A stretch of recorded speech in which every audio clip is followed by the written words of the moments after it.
Di Kompas Petang Anda masih bersama kami. Di sebelah saya masih ada mantan anggota Korps Jubah Hitam, mantan hakim Asep Iriawan, juga lewat sambungan Skype. Masih ada Gayus Lumbun, Hakim Agung. Selamat, saya ke Pak Gayus lagi. Pak Gayus masih dengar suara saya? Selamat sore Pak Gayus. Iya, masih. Ya, Pak Gayus, ada kritik dari Farid Wajdi, juru bicara KY, bahwa MA semestinya lebih terbuka lagi untuk melakukan proses pembenahan internal demi mencegah terulangnya kejadian serupa berulang lagi. Lalu apa yang dilakukan Hakim Agung, Anda juga MA untuk menjawab kritikan ini? Ya, bagi saya justru saya sependapat sekali bahwa Mahkamah Agung harus terbuka, harus ada transparansi kepada publik. Ini juga ditentukan dan didesak oleh blueprint Mahkamah Agung yang dibuat tahun 2010. Jadi begini, apa yang kita saksikan baru-baru ini dan demikian marak, ini bukan sesuatu hal yang dikarenakan sesuatu atau disebabkan sesuatu. Hakim tidak cukup jaminan sosialnya, hakim memerlukan kebutuhan-kebutuhan lain, tetapi ini akibat, jadi bukan sebab. Bukan sebab hakim itu perlu ditambah lagi kebutuhannya, atau hakim ini juga rakus, atau juga ada kesempatan. Tetapi ini merupakan bagian dari akibat salah urus. Jadi bukan sebab tapi akibat. Oke. Kenapa bisa disimpulkan ini suatu akibat bukannya sebab, Prof. Gayus? Ya, karena akibat yang saya teliti tadi, ada sebab-sebab yang menjadikan akibat seperti ini. Bagaimana mengurus 3 hal tadi. Yang pertama mengenai mutasi dan promosi. Hakim dipindahkan karena prestasi. Hakim di tempat-tempat yang sesuai dengan kepatutan dia di sana. Di tempat yang tepat oleh orang yang tepat. Bagaimana pengawasan yang baik. Bagaimana tidak hanya cukup diawasi tapi dibina. Itu semua tidak berjalan. Ini semua menyaksikan. Jadi bagi saya ini adalah akibat salah urus di 3 hal tadi paling tidak. Dan masih banyak hal lain yang perlu dibenahi segera. Ya, okay. Bagi saya, kesegeraan ini harus terwujud karena dari dulu juga kita ingin segera terus. Tidak heran kalau KY minta agar MA terbuka. Karena apa yang dilakukan KY pun tidak tepat ditanggapi oleh MA. Banyak putusan KY yang diserahkan oleh MA tidak dijalankan. Padahal undang-undang KY mengatur 6 bulan keputusan KY itu tidak dijalankan, berarti MA setuju untuk menjalankan putusan itu. Seperti non-palu 6 bulan, non-palu 9 bulan. Ada kesegeraan ya, Prof. Gayus, yang harus dilakukan. Tapi kalau kita lihat tadi MA tidak terbuka. Lantas mau sampai kapan? Kalau kita lihat malah jumlahnya semakin bertambah tiap waktunya. Ya, saya kira persoalan demi persoalan numpuk. Tapi siapa yang melakukan MA?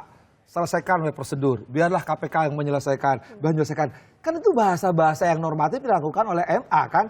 Seharusnya ketika MA menghadapi masalah-masalah ini, dari dulu tuh kan persoalannya udah jelas ya, udah teridentifikasi dari mulai promosi, mutasi, dikenal dulu istilah zaman saya itu obat nyamuk. Orang tuh dari pindah Jakarta ke Jakarta sampai ada hakim di Jakarta 4 periode, tapi ada hakim yang tidak pernah di Jakarta. Kan malah di istilah zaman saya, kalau hakim tidak pernah di Jakarta bukan hakim, karena persoalannya lebih kompleks di Jakarta. Akan teruji kejujuran seorang hakim di Jakarta karena mafianya lebih gede di Jakarta. Tapi tadi ada yang kejadian-kejadian itu tidak pernah dipersoalkan. Ketika mereka yang dulu pernah hakim di daerah, kemudian jadi hakim agung, menjadi pimpinan. Nah, mereka lupa persoalan yang pernah ngalami ketika jadi pimpinan, yang tahu tadi. Ya, sering saya katakan selalu ada S3. Tahu nggak S3?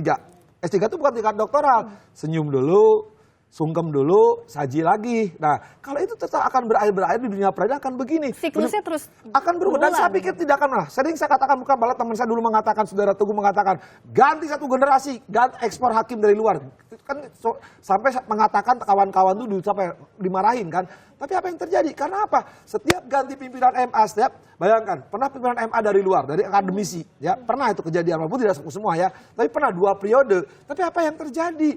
MA bukan semakin maju, ada blueprint, ada program, ada studi banding. Tidak pernah menyelesaikan masalah, terulang lagi. Ya ada kegagalan pengawasan, ada kegagalan promosi mutasi, ada kegagalan pembaharuan, yang lebih parah lagi kan. Bukan hanya kegagalan itu, mentalitas jiwa koruptornya. Padahal dia hakim tipikor yang harus menyelesaikan koruptor, malah dia melakukan perbuatan-perbuatan yang kotor. Untuk menangkis atau untuk menghapuslah perbuatan-perbuatan kotor ini ya, Prof Gayus. Prof Gayus sampai sekarang masih ada di lingkungan Mahkamah Agung, tentu akrab betul dengan teori-teori tadi, ada teori obat nyamuk yang disampaikan oleh Pak Asep. Nah, langkah konkretnya apa sebenarnya yang sudah dilakukan MA untuk mengikis perilaku Saya korupsi? secara teoritik mengatakan tidak ada bawahan yang salah. Yang ada adalah pimpinan yang tidak benar atau salah. Dalam hal ini pimpinan MA? Perlu. Ya, jadi saya akan memulai dengan bagaimana MA itu memilih pimpinan. Pimpinan harus dipilih dengan aturan yang ada. Wakil ketua harus dipilih oleh para hakim agung yang memiliki hak memilih dan dipilih. Tetapi pada praktek yang berjalan baru-baru ini, banyak yang dilanggar. Tatip yang semestinya disahkan oleh para anggota, ini dibuat oleh panitia, disahkan oleh pimpinan. Ini pelanggaran yang pertama. Tidak boleh hakim agung ini memilih dengan bebas, terbuka tadi, transparan. Sehingga hakim bisa menyampaikan hal-hal yang dianggap kebaikan bagi pemimpin. Contoh kecil adalah seorang calon ketua yang menurut hakim agung belum memenuhi syarat undang-undang maupun konstitusi, yaitu ketentuan yang mengatur tentang hakim agung haruslah berpengalaman selama 20 tahun.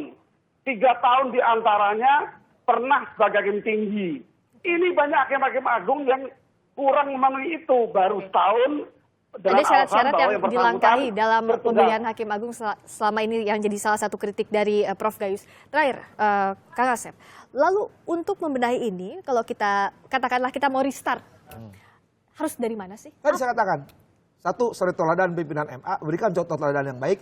Jangan yang di atas itu selalu perintah tapi tidak ada suri teladan. Misalkan penyelesaian perkara, di bawah 6 bulan, ya lama-lama di MA. Kedua, sudahlah, sering saya katakan, kita pernah punya masa lalu, punya masa kelam. Ada pertobatan, berhentilah kawan, mari kita mulai hal yang baru. Kalau nggak mulai yang baru, Anda akan kena terus melakukan. Ya. Atau tadi, adanya persaingan yang tidak sehat di kalangan para hakim. Yang harusnya mereka jiwa kopnya dibina. Karena apa? Karena di lingkungan pimpinan juga ada yang tidak kompak. Misalkan saya kasih contoh, bagaimana beberapa Pak Hakim Agung yang dikatakan tadi Prof Gayus, ya, ada jadi Hakim Agung, tapi dia cuma di Monas, hakimnya Hakim Monas, selamanya di depan Mahkamah Agung, jangan sampai jadi Hakim Agung, gitu kan? Ya. Nah, apa yang terjadi? Ya tadi kata Hakim daerah, lo mereka enak di kota besar dengan segala fasilitas dan segala tanda petiknya ya. Nah kami di daerah, nah tadi perputaran tidak sehat. Ya, mutasi promosi yang tidak jelas, catur kepemimpinan, tidak ada penyelesaian bagaimana penyelesaian kasus di daerah. Ya hanya akan jadi gini terus selama tidak ada kemauan berubah dari pimpinan, dari bawah, dan tidak hanya itu. Unsur-unsur bantuan hakim, misalkan panitra, sekretariat, karena itu juga terlibat yang tadi. Nah, sekarang yang terlibat tidak hanya hakim yang melakukan, sekretariat, pegawai, panitra. Pembenahan secara menyeluruh dan juga yang penting integritas, kualitas, dan moralitas. Dan tidak itu hanya itu.